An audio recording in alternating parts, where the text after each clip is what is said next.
Hello everyone, welcome to critics Mon.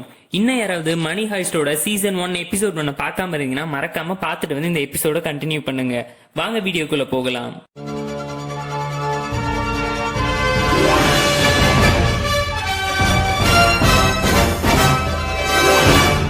Episode 1ஓட எண்ட்ல என்ன ஆகும்னு பாத்தீங்கன்னா, ரியோக்கு அடிபட்டுரும். அதோட கண்டினியூட்டியா ரியோக்கு என்னாச்சுங்கிறதா எபிசோட் 2ஓட ஸ்டார்டிங்கா இருக்கும். அதே மாதிரி எபிசோட் 2ல பாத்தீங்கன்னா, டோக்கியோ வந்துட்டு ரியோவை காப்பாத்தி பேங்க்குள்ள எடுத்துட்டு போயிட்டு டென்வரோட ஹெல்ப் மூலியமா அவனுக்கு ஃபர்ஸ்ட் எய்ட் பண்ணி அவனை காப்பாத்துறாங்க.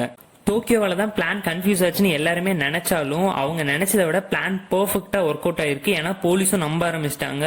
இவங்க நினைச்ச மாதிரியே போலீஸும் திங்க் பண்ண ஆரம்பிச்சிட்டாங்க.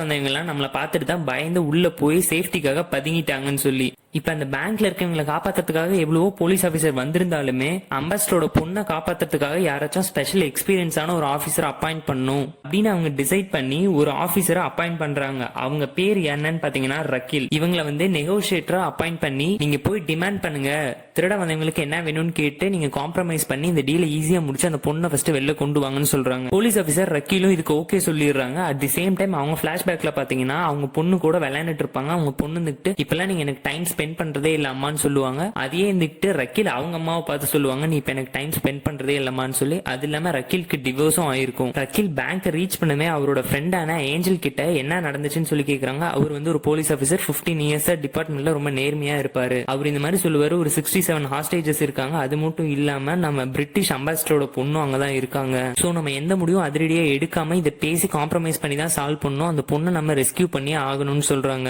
At the same time professor CCTV வழியா நடக்கிற எல்லா விஷயத்தையுமே வாட்ச் பண்ணிட்டு இருப்பாரு, ரியோக்கு அடிப்பட்டதுல இருந்து எல்லாத்தையுமே. சோ ப்ரொஃபசர் பெர்லினுக்கு கால் பண்ணி அங்க என்ன நடக்குதுன்னு சொல்லி கேட்க பெர்லின் இருந்துட்டு எல்லா உண்மையும் சொல்லிடுறான். டோக்கியோவும் ரியோவும் அஃபேர்ல இருக்காங்கன்னு நான் நினைக்கிறேன், பிகாஸ் அவங்களோட ஆக்டிவிட்டிஸே சரியில்லை அப்படின்னு சொல்றான். இதை எப்படி பெர்லின் கண்டுபிடிச்சான்னு பாத்தீங்கன்னா, அவங்க 6 மாசம் ட்ரைனிங்ல இருந்த கேப்லயே அவங்க 2 பேரும் தனியா அடிக்கடிக்கு மீட் பண்ணி பேசுறத பெர்லின் நோட் பண்ண ஆரம்பிச்சான். சோ அதனால அவங்க ஈஸியா அஃபேர்ல இருக்கிறத கண்டுபிடிச்சிரும். உடனே ப்ரொஃபசர் வந்துட்டு டோக்கியோ கிட்ட பேசணும்னு சொல்றாரு. ப்ரொஃபசர் டோக்கியோ கிட்ட கேக்குறாரு, இந்த மாதிரி நீ ரியோ கிட்ட அஃபேர்ல இருக்கியா அப்படின்னு சொல்லி கேட்டதுக்கு டோக்கியோ செம டென்ஷன் ஆயிட்டு, நான் ஒரு சின்ன பையன் கூட எப்படி அஃபேர்ல இருப்பேன், என்னை பத்தி நீங்க என்ன நினைச்சீங்க அப்படி இப்படின்னு சொல்லி சண்டை போடுறா. உடனே காலையும் கட் பண்ணிடுறா. ப்ரொஃபசருக்கு ஐயோ சும்மா இருந்தவனே ஊதிக்கு எடுத்த மாதிரி ஆயிடுச்சுன்னு ஃபீல் பண்ணாரு. At the same time Rio என்னடா ஒரே ஒரு போன் கால்ல ஆள மாத்திட்டாலே அப்படின்னு சொல்லி ஃபீல் பண்ணுவான். இப்போ அது அவங்க சீனியர் ஆபீசர் ஏஞ்சல் இவங்க எல்லாம் டென்ட்டுக்குள்ள உட்காந்து பிளான் போடுறாங்க. என்ன பிளான் போடுறாங்கன்னு பாத்தீங்கன்னா, எல்லா போலீஸ் ஆபீசரோட மொபைல் போன்ஸையும் சுவிட்ச் ஆஃப் பண்ண சொல்றாங்க. காரணம் என்னன்னு பாத்தீங்கன்னா, பேங்க்ல இருந்து வரக்கூடிய ஒரு மொபைலோட ஃப்ரீக்வன்சியை வச்சாச்சும் கேட்ச் பண்ணி அவங்க என்ன பேசுறாங்க, அங்க என்ன நடக்குதுன்னு தெரிஞ்சுக்கணும்னு நினைக்கிறாங்க.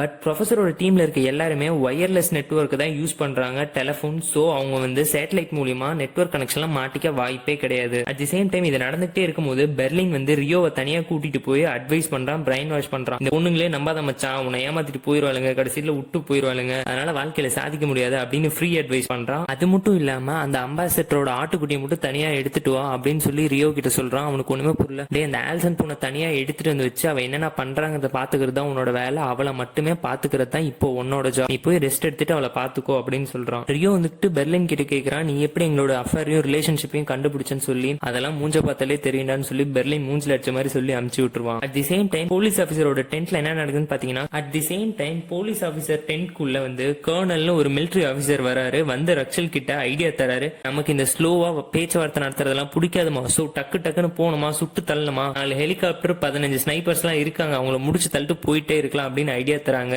அவங்க இந்த ஐடியாவை இம்ப்ளிமெண்ட் பண்ணலாமா வேணாமான்னு சொல்லி திங்க் பண்ணும் போது ஒரு அன்னோன் கால் வரும் அவங்க டென்ட்க்கு. அது யாருன்னு பாத்தீங்கன்னா, அது ப்ரொஃபசர். அவர் பேசுறது விட்டு விட்டு தான் கேட்கும். அது என்னடான்னு பாத்தீங்கன்னா, அவர் வாய்ஸ் சேஞ்சர் யூஸ் பண்ணிருப்பாரு. ஏன்னா அவரோட வாய்ஸை வச்சு யாரும் ஐடென்டிபிகேஷன் அவர் பண்ணிடக்கூடாதுன்னு. ரக்கீல் இருந்துட்டு ப்ரொஃபசர் கிட்ட ஏகப்பட்ட கேள்வி போன்ல கேக்குறாங்க. ஆனா ப்ரொஃபசர் அது எதுக்குமே பதில் சொல்லாம அவர் ஒன்னே ஒண்ணுதான் சொல்றாரு, நீங்க ரொம்ப அழகா இருக்கீங்க, நீங்க என்ன ட்ரெஸ் போட்டிருக்கீங்க, என்ன பெர்ஃபியூம் அடிக்கிறீங்கன்னு கூலா திம்மரா ஸ்டைலா கேக்குறாரு. டென்ஷன் ஆன ரக்கீல் இருந்துட்டு, நான் மட்டும் உன்னை நேர்ல பார்த்தா சுற்றுண்டான்னு சொல்லி மிரட்டுறா. நீ என்ன மட்டும் தான் சொல்லுவ, நான் உள்ள இருக்க எல்லாரையும் காலி பண்ணிடுவேன்னு சொல்லி மிரட்டினதும், சரி அவங்களுக்கு எதுவுமே ஆயிடக்கூடாது, உனக்கு என்ன வேணும்னு நீ சொல்லு, நாங்க உங்களுக்கு பண்ணித்தரோம் அப்படின்னதும் ப்ரொஃபசர் வந்து, எங்களுக்கு டைம் தான் வேணும், நாங்க அங்க இருந்து வெளியே போகணும், சோ நீங்க அது வரைக்கும் எங்களுக்கு டைம் கொடுங்க அப்படின்னு சொல்லி கேக்குறாரு. அப்படி சொன்னதும் உடனே கால் கட் ஆகுது. At the same time colonel என்ன சொல்றாருன்னு பார்த்தா, இவனை பார்த்தா சரண்டர் ஆகிற மாதிரி எல்லாம் எனக்கு தெரியல, இவன் 1 மாசம் ஆனாலும் இங்கே உட்காந்து சமைச்சு சாப்பிட்டு தான் போவான், சோ நம்மளோட ஐடியாவை இம்ப்ளிமெண்ட் பண்றது தான் நல்லது அப்படின்னு சொல்றாங்க. பட் ரக்கிலுக்கு இந்த ஐடியால சுத்தமா இன்ட்ரெஸ்ட் இருக்காது. ஏன்னா ஸ்டூடெண்ட்ஸையும் ஹாஸ்டேஜஸையும் பத்திரமா வெளியே கொண்டாடணும், அவங்கள சேவ் பண்ணுங்கிறது தான் இவளோட. இந்த பேங்க்குக்கு 24/7 செக்யூரிட்டிஸ் போடுங்கன்னு சொல்லிட்டு ரக்கீல் அங்கிருந்து கிளம்புறா கோவத்தோட. அவ கிளம்புற அந்த டைம்ல ஒரு ஃபோன் கால் வருது. அந்த ஃபோன் கால் யாருன்னு பாத்தீங்கன்னா ஒரு போலீஸ் ஆஃபீஸரோட ஒரு நார்மல் ஃபோன் கால் தான். உடனே எல்லாம் அப்செட் ஆயிடுவாங்க. தி சேம் டைம் பேங்க்குள்ள என்ன நடக்குதுன்னு பாத்தீங்கன்னா அங்க இருக்க ஸ்டூடெண்ட்ஸ்க்கும் ஹாஸ்டேஜஸ்க்கும் எல்லாருக்கும் ஒரே மாதிரியான ட்ரெஸ்ஸையும் மாஸ்கையும் கொடுத்து திருட வந்தவங்களுக்கும் உள்ள பணைய கைதியா இருக்கவங்களுக்கும் வித்தியாசமே தெரியாத மாதிரி பண்ணி வச்சிருக்காங்க.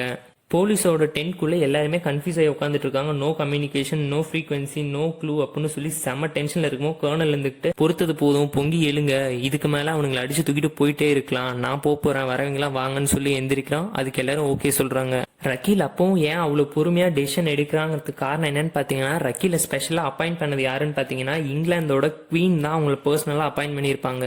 பிகாஸ் பிரிட்டிஷ் அம்பாசிடரும் அந்த குவீனும் ஃப்ரெண்ட்ஸுங்கிறதுனால அவரோட பொண்ணை சேவ் பண்ண சொல்லி ரக்கீல குவீன் தான் அப்பாயிண்ட் பண்ணியிருப்பாங்க. அது மட்டும் இல்லாம உள்ள இருக்க யாருக்குமே இந்த பொண்ணு வந்து பிரிட்டிஷ் அம்பாசிடரோட பொண்ணுன்னு தெரிஞ்சிடக்கூடாதுன்னு சொல்லி தான் ரக்கீல் நினைச்சிட்டு இருப்பா. ஆனா அவங்களோட மெயின் பிளானே அந்த ஆட்டுக்குட்டி ஆல்சன் தான். அந்த பொண்ணு தான் ப்ரொஃபஸரோட ட்ரம்ப் கார்டா இருக்கிறதுனால ஸ்கூல் ஸ்டூடெண்ட்ஸ் மட்டும் இல்ல ஹாஸ்டேஜஸ் யாரையுமே அவங்க ரிலீஸ் பண்ண போறதா ஐடியாவே சுத்தமா இல்ல.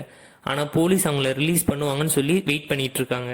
சும்மா இருந்தது போதும் பொங்கி எல்லாம் நினைச்ச மிலிட்டரி ஆபீசர் கர்னல் அவரோட ஆளுங்களை கூட்டிக்கிட்டு பேங்கோட பேக் டோர் வழியா உள்ள போலாம் அப்படின்னு சொல்லிட்டு டோர்ல ஒரு ஹோல் போட்டு ஸ்பை கேம உள்ள அனுப்பிச்சு உள்ள எத்தனை பேர் இருக்காங்க, அவங்க எப்படி ஸ்ட்ராங்கா இருக்காங்களான்னு செக் பண்ணலாம்னு சொல்லி ஒரு கேமரா உள்ள அனுப்புவாங்க. அங்க பாத்தீங்கன்னா ஒரு கூட்டமே மிஷின் கன்னு, மிலிட்டரி கன் எல்லாத்தையும் வச்சுக்கிட்டு ரெடியா இருப்பாங்க. எப்படிரா வெளியில போட்ட பிளான் உள்ள தெரியும்னு பார்த்தா சிசிடிவி வழியா ப்ரொஃபசர் எல்லாத்தையும் வாட்ச் பண்ணி பெர்லினுக்கு இன்ஃபார்ம் பண்ணிக்கிட்டே வருவாரு. சோ அவங்க எல்லாருக்கும் ஒரே மாதிரி ட்ரெஸ் கொடுத்ததுக்கு ரீசன் என்னன்னு பாத்தீங்கன்னா போலீஸ் ஆபீசர் கண்டிப்பா நம்மள வந்து மிட் நைட்ல ஒரே ஒரு அட்டாக் பண்ணுவாங்க. அந்த அட்டாக்கை மட்டும் நம்ம டிஃப்யூஸ் பண்ணிட்டோம்னா கண்டிப்பா அவங்க திரும்ப நம்மள அட்டாக் பண்ண ட்ரை பண்ண மாட்டாங்க. ஏன்னா நம்ம அவங்கள விட ஸ்ட்ராங்கா இருக்கும்னு காட்டிக்கிட்டா போதும். ஓகே, போலீஸ் எப்ப நம்மளை சுத்தி வளைச்சவங்களோ இதுக்கப்புறம் இவங்களை சும்மா விட்டா இது வேலைக்கு ஆகாது அப்படின்னு சொல்லிட்டு அங்க இருந்த ஒரு ஸ்கூல் ஸ்டூடெண்ட் அந்த ஆட்டுக்குடி சொன்னால ஆல்சன் அவகிட்ட போனை கொடுத்து போன் பண்ணி ரக்கீல் கிட்ட பேச வைக்கிறாங்க. இங்க இருக்க எல்லாரும் ஒரே மாதிரி தான் ட்ரெஸ் போட்டிருக்கோம், நீங்க சுட்டிங்கன்னா உள்ள இருக்க அப்பாவி ஜனங்களும் செத்துருவாங்க. சோ இங்க இருக்க போலீஸ் ஆபீசர், மிலிட்டரி ஆபீசர் எல்லாரையும் கிளம்ப சொல்லுங்க அப்படின்னு சொல்றா. ரக்கீல் இருந்துட்டு நீ எப்படி இருக்குன்னு கேட்கறதுக்குள்ள அந்த கால் கட் ஆயிடும். சோ கர்னல் இருந்துட்டு அந்த பிளானை குவிட் பண்ணிட்டு வெளியே வந்துருவாரு. கர்னல் வந்ததும் ரக்கீல் தனியா பர்சனலா கூப்பிட்டு இந்த மாதிரி பிரிட்டிஷ் அம்பாசிடரோட பொண்ணு உள்ள இருக்க, அவளை சேவ் பண்ணதான் நாங்க பொறுமையா இருக்கோம், நீங்க இப்ப அவசரப்பட்டு எடுத்த முடிவுனால அங்க இருக்க பொண்ணு தான் பிரிட்டிஷ் அம்பாசிடரோட பொண்ணுன்னு எல்லாருக்கும் தெரிஞ்சிருச்சு. சோ நீங்க சிம்பிளா இருந்த ப்ராப்ளத்தை ரொம்ப காம்ப்ளிகேட் பண்ணிட்டீங்க அப்படின்னு இவ திட்டிக்கிட்டு இருக்கா. கர்னல் அவகிட்ட பேசி புரிய வச்சு அவெல்லாம் சமாதானப்படுத்த வைக்க ட்ரை பண்றாரு. இப்ப பாத்தீங்கன்னா ப்ரொஃபஸரோட செகண்ட் பிளானும் செமையா முடிஞ்சு. சோ உள்ள இருக்கவங்க எல்லாம் செம்ம ஜாலியா என்ஜாய் பண்ண ஆரம்பிச்சிட்டாங்க. அட் தி சேம் டைம் நைரோபியா என்ன பண்றானா அங்க இருக்க பேங்க்ல வேலை செஞ்சவங்களையும் கூட்டிட்டு போய் மணி பிரிண்டிங் பண்ண சொல்றா.